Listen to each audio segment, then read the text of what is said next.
যে বা যারা বলে না যে মঙ্গলা মানা কি বাছাই করে করে ভক্ত দেখেন, বড় লোকদের আগে দেখেন, গরিবের পরে দেখেন, লাইনে ঠক্কর খায় গরিবরা, আর বড় লোকরা আগে গিয়ে ভিআইপি মতো পুজো দেয়, আর কাছের লোকদের আপ্যায়ন করে কাছে রেখে দিয়ে মা পুজো দেন। হ্যাঁ, রিসেন্ট একটা দক্ষিণেশ্বরে ঘটনা ঘটেছে, আমার সামনে এগুলো আবার আসছে প্রমাণ হিসেবে।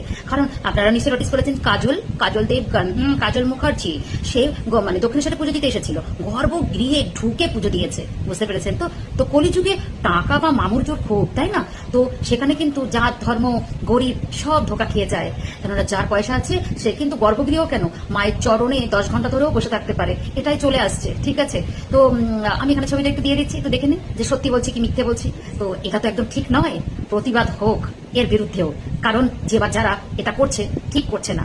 ঈশ্বর ধর্ম বর্ণ টাকা পয়সা কিছু দেখে না, নির্বিশেষে মানুষটা কেমন সেটাই দেখে, তার ভক্তি দেখে।